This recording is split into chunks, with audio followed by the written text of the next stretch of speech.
dozen milliards of atoms. A bit of shell cut me across the leg and opened an artery. It was spouting as high as the chimney, and in half a minute I'd lost enough to fill a pitcher. I might have expired in another minute if I'd not whipped off my sash like a flash of lightning, tied it round my leg above the wound, whipped a bayonet out of the back of a dead Prussian, and passing it under made a tourniquet of it with a couple twists, and so stayed the hemorrhage and saved my life. Sacre bleu, gentlemen, I lost so much blood I have been as pale as the bottom of a plate ever since. No matter. A trifle. Blood well spent, gentlemen. He applied himself now to his bottle of vin ordinaire. The Marquis had closed his eyes and looked resigned and disgusted while all this was going on. Garçon, said the officer for the first time, speaking in a low tone over the back of his chair to the waiter. Who came in that traveling carriage? Dark yellow and black, it stands in the middle of the yard, the arms and supporters emblazoned on the door, and a red stork, as red as my facings. The waiter could not say. The eye of the eccentric officer, who had suddenly grown grim and serious, seemed to have abandoned the general conversation to other people, lighted, as it were, accidentally on me. Pardon me, monsieur, he said. Did I not see you examining the panel of that carriage at the same time that I did so this evening? Can you tell me who arrived in it? I rather think the Count and Countess de Saint-Hilaire. And are they here in the Belle Étoile? He asked. They've got apartments upstairs, I answered. He started up and half pushed his chair from the table. He quickly sat down again, and I could hear him sacréing and muttering to himself and grinning and scowling. Could not tell whether he was alarmed or furious. I turned to say a word or two to the Marquis, but he was gone. Several other people had dropped out also, and the supper party soon broke up. 2 or 3 substantial pieces of wood smoldered on the hearth, for the night had turned out chilly. I sat down by the fire in a great armchair of carved oak with a marvelously high back that looked as old as the days of Henry IV.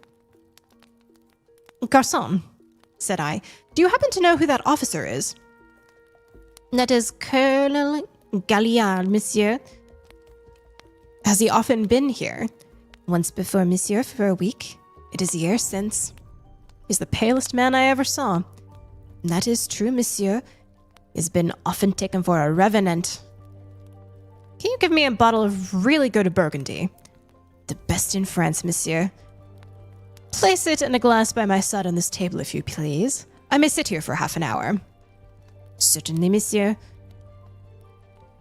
I was very comfortable, the wine excellent, and my thoughts glowing and serene. Beautiful Countess, shall we ever be better acquainted? End of chapter 5.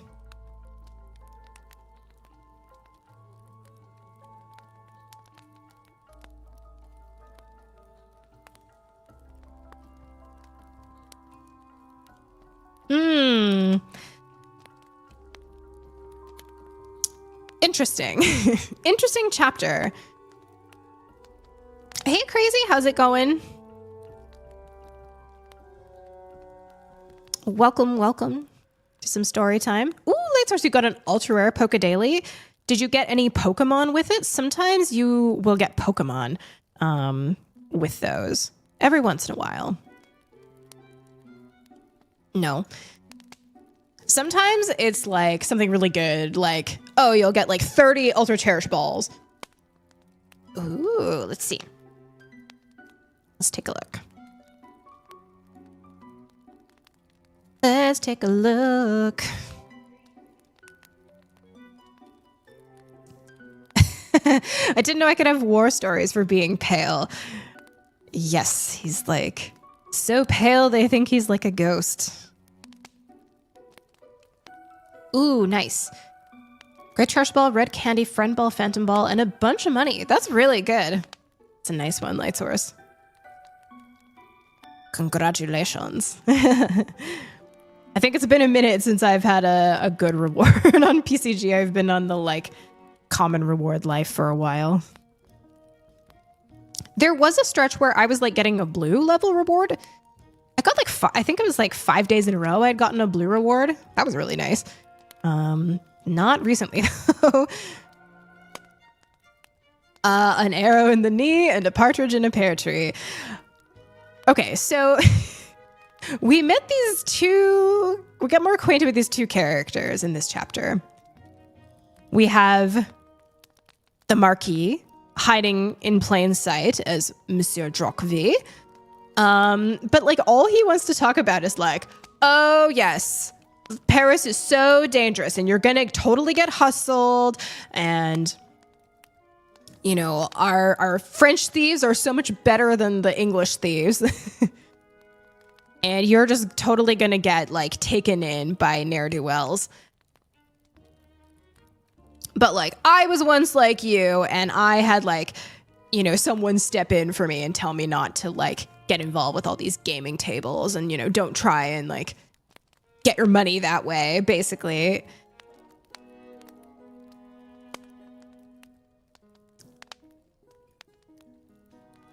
But he says himself that he has this mysterious count as sort of his mentor. Sadriana, welcome. Thank you so much for the raid. How are you doing? I saw you were doing some Balatro, Sadriana. How was it? Are you feeling like you're getting more accustomed to it? I haven't dipped a toe in Balatro yet, but yeah, so welcome. Great to see you. Thank you so much. Nice to see you doing some of the streaming. Oh, thank you so much, Sadriana, for the raid. Welcome. How are you doing? Welcome on in. Thank you so much, Fatangle, for getting that shout out there. Sadriana, how was the Balatro tonight?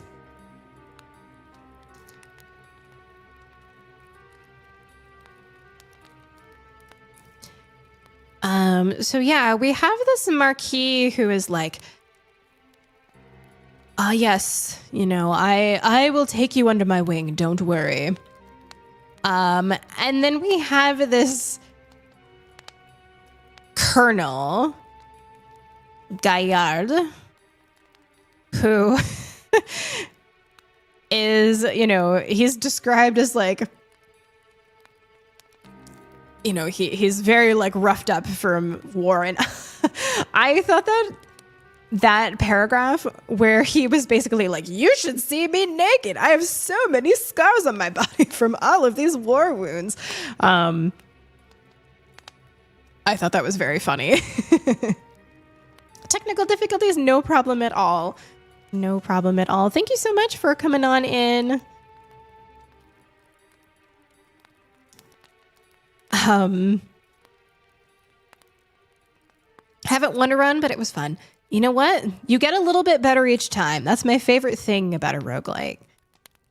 Is that, you know,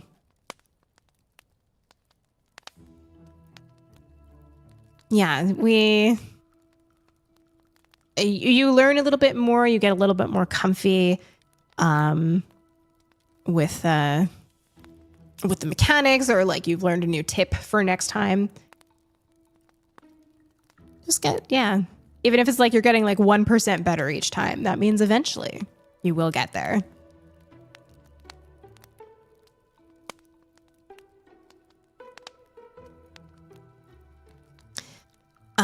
But yeah, I'm with you, Aardvark, in that like I also, you know, I'm Canadian. I am also pale.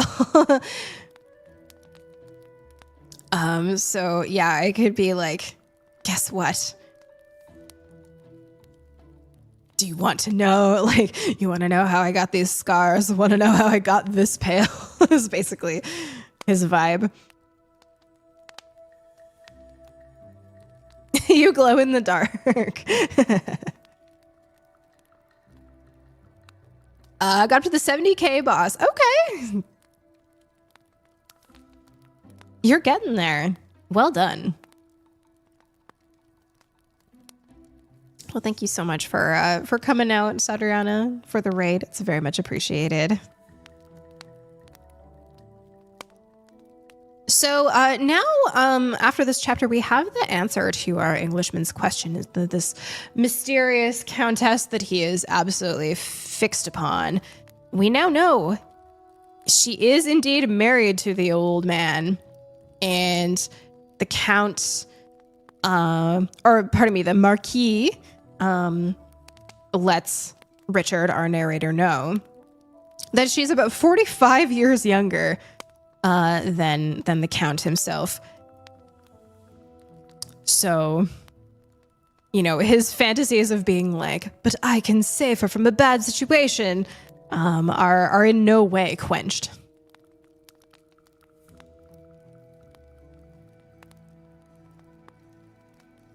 So we still have 3 more chapters that we're going to be reading of The Room in the Dragon Volant tonight. Why don't we dip our toes into the next one here? Let's get cozy. I'm going to have another glug of my tea first, though. We have just under 5 minutes to go on our Stream Raiders battle. I'm going to start it as soon as I am able. And also just under a minute for our next Pokemon spawn as well.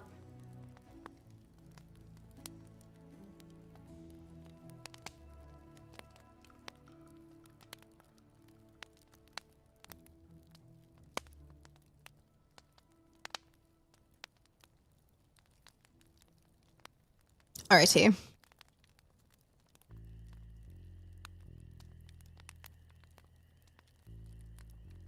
Chapter 6. The Naked Sword.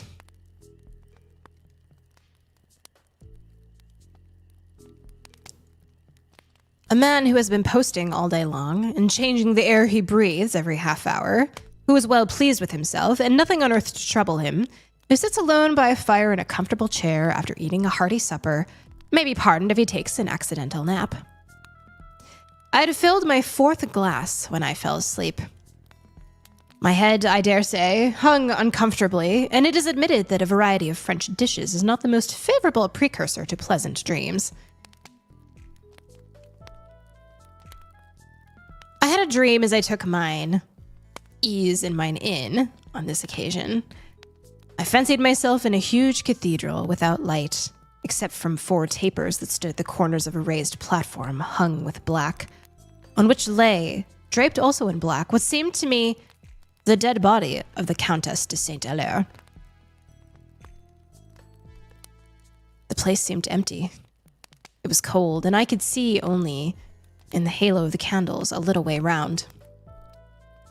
The little I saw bore the character of Gothic gloom, and helped my fancy to shape and furnish the black void that yawned all around me. I heard a sound like the slow tread of 2 persons walking up the flagged aisle. A faint echo told of the vastness of the place. An awful sense of expectation was upon me, and I was horribly frightened that when the body that lay said without stirring in a whisper that froze me, "They come to place me in the grave alive. Save me." I found I could neither speak nor move. I was horribly frightened. The 2 people who approached now emerged from the darkness. One, the Count de Saint-Hilaire, guided to the head of the figure and placed his long, thin hands under it. The white-faced colonel with the scar across his face and a look of infernal triumph placed his hands under her feet, and they began to raise her. With an indescribable effort, I broke the spell that bound me and started to my feet with a gasp. I was wide awake, but the broad, wicked face of Colonel Gallard was staring, white as death, at me from the other side of the hearth. "Where is she?" I shuddered. "That depends on who she is, monsieur," replied the colonel, curtly. "Good heavens!" I gasped, looking about me. The colonel, who was eyeing me sarcastically, held his demi-tasse of café noir, and now drank his tasse, diffusing a pleasant perfume of brandy. "I fell asleep, and I was dreaming," I said, lest any strong language founded on the role he played in my dream should have escaped me. I did not know for some moments where I was. You are the young gentleman who has the apartments over the Count and Countess de Saint-Hilaire, He said, winking one eye, close in meditation and glaring at me with the other.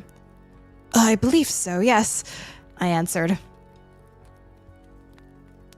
Well, take care you do not have worse dreams than that some night, he said enigmatically, and wagged his head with a chuckle. Worse dreams, he repeated. What does Monsieur the Colonel mean? I inquired. I'm trying to find that out myself, said the Colonel, and I think I shall. When I get the first inch of the thread fast between my fingers and thumb, it goes hard, but I follow it up, bit by bit, little by little, tracing it this way and that, and up and down and roundabout until the whole clue is wound up on my thumb.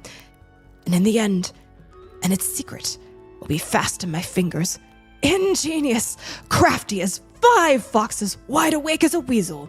Parbleu! If I had descended to that occupation, I should have made my fortune as a spy. Good wine here?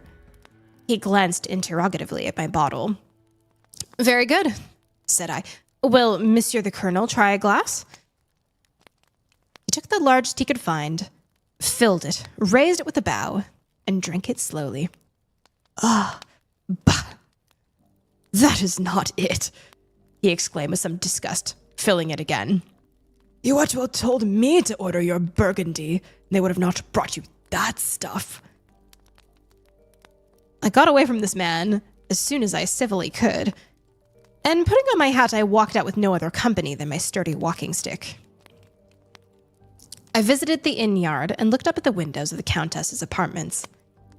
They were closed, however, and I had not even the unsubstantial consolation of contemplating the light in which that beautiful lady was at that moment writing, or reading, or sitting, and thinking of anyone you please.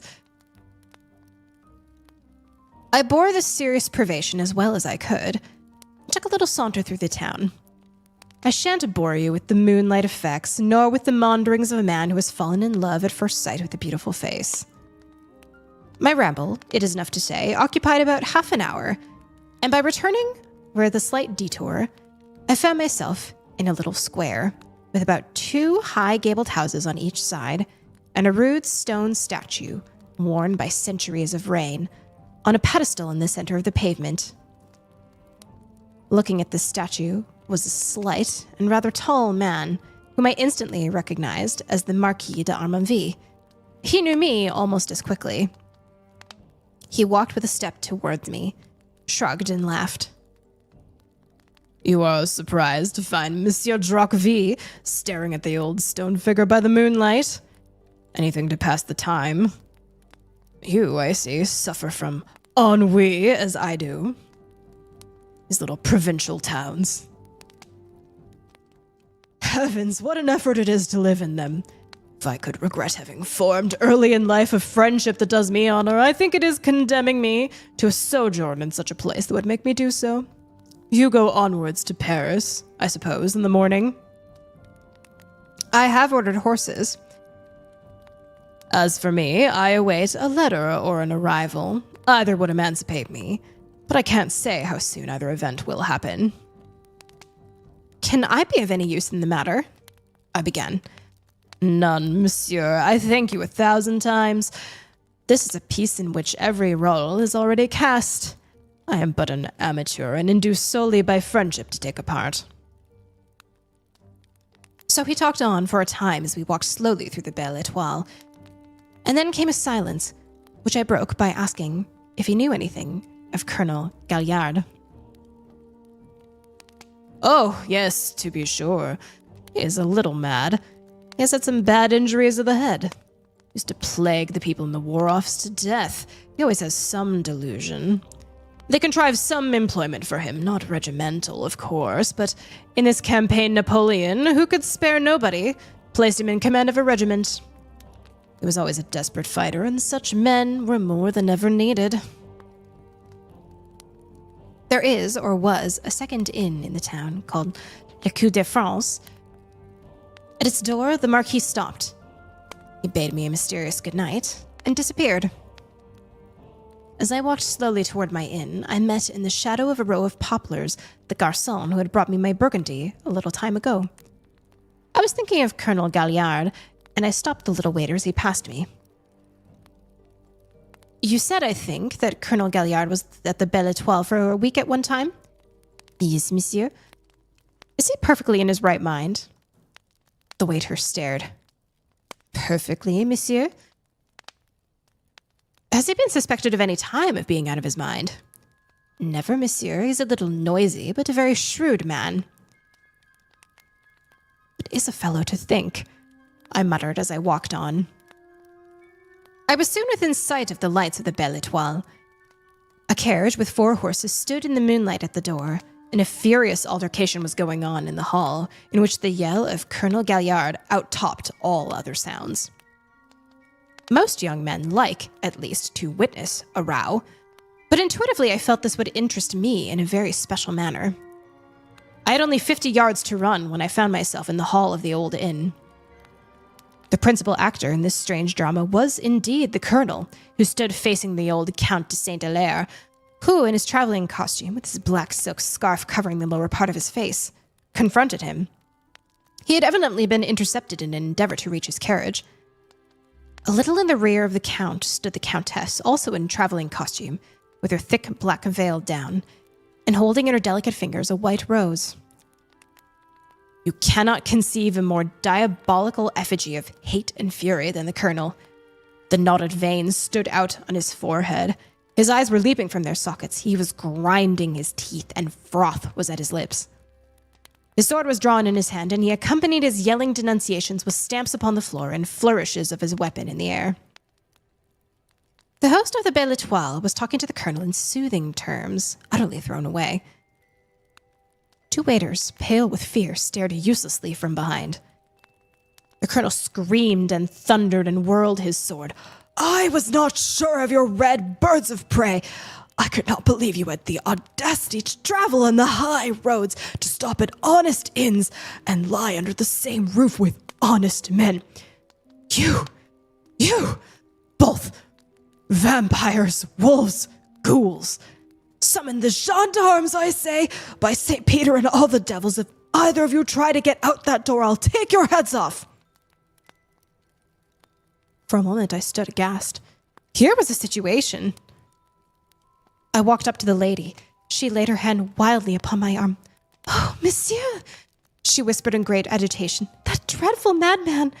What are we to do? He won't let us pass. He'll kill my husband. Fear nothing, madame, I answered with romantic devotion, and stepping between the Count and Galliard, as he shrieked his invective, Hold your tongue! Clear the way, you ruffian! You bully! You coward! A faint cry escaped the lady, which more than repaid the risk I ran, as the sword of the frantic soldier, after a moment's astonished pause, flashed in the air to cut me down. End of chapter 6.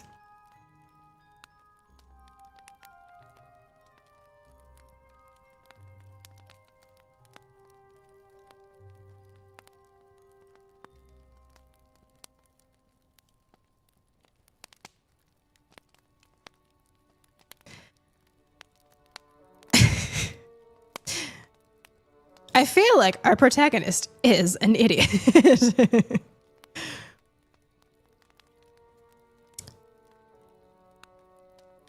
You know, you might be right. I think... Well, he certainly is jumping to a lot of conclusions, at least. Somebody needs a nap. The rude stone statue. I know that you're thinking of our Baldur's Gate rude stone statue. But in this context, rude, it's a sort of an old turn of phrase to mean like roughly made, like cobbled together, I guess.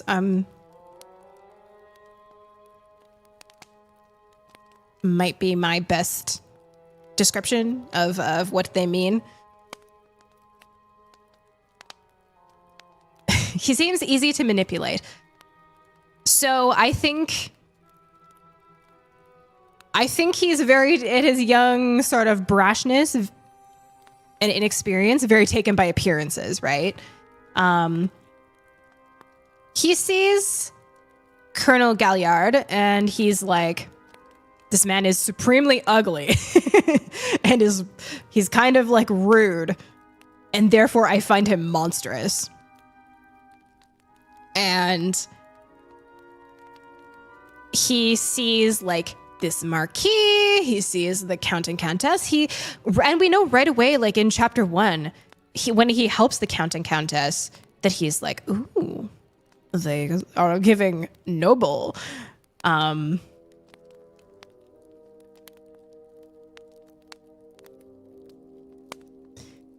This new guy was like, I'm a noble, wanna be my friend. And he's like, oh my God, yes, this must be a super rad guy. Would a nobleman want to be your friend? And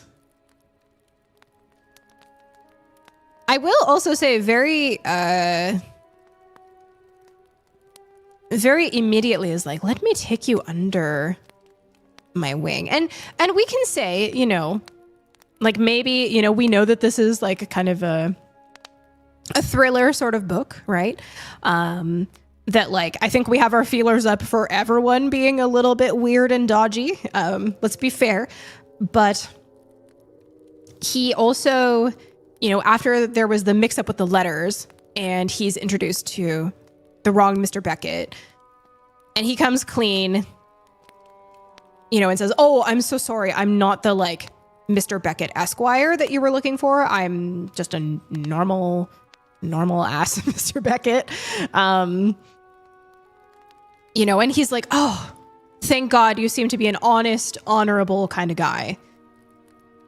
So like maybe he's just relieved that he isn't going around being like, hey, do you know who this guy is? He's a marquis hiding in plain sight. He's pretending to be Monsieur Drocqueville, but he's actually, you know, he has the information to be like, actually. He could give the Marquis a little bit more trouble. So, yeah, and that's, you know, maybe he's just like, let's smooth everything over. He's like, he knows my secret. Please don't tell everybody. Mr. Everyday Beckett. For our PCGers, there's the Dead End, the screenplay for Among Us.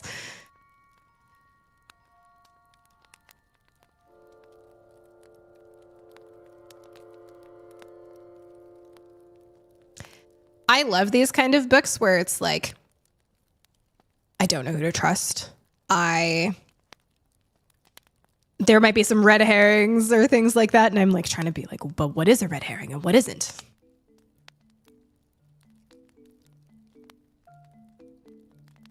So we still have a couple chapters that we're going to read tonight. Since we still have about 19 and a half minutes to go on our Stream Readers Battle, I think we'll probably hop on in pretty quickly to our next one here.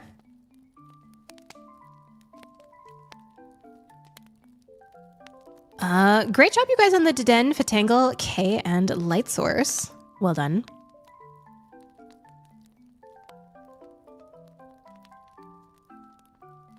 Cedric and I saw that we're no longer on a liquid diet. That's nice. Never a fun time when you have to do one of those for like a, you know, scope or anything like that.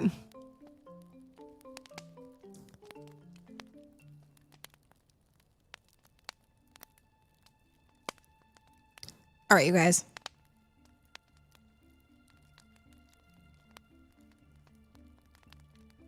I still want to rewrite all these classics where everyone's lame little problems are easily solved by Hans from Journey to the Center of the Earth. Oh my God. Hans was the true problem solver, wasn't he? Every book needs a Hans who's just like, and then I just did it.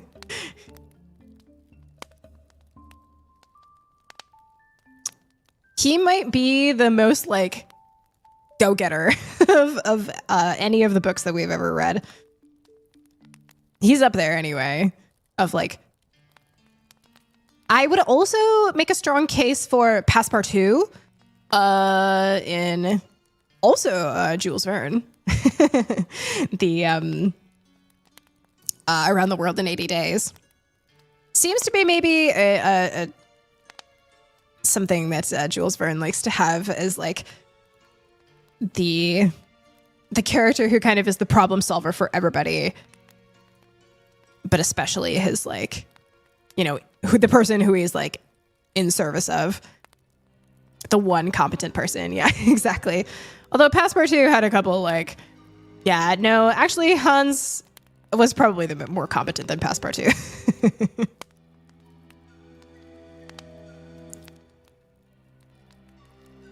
But then, you know, the nobleman, like Phileas Fogg, or, you know, oh my God, the doctor in Journey to the Center of the Earth, you know, they both get all the credit for the good deeds that they've done.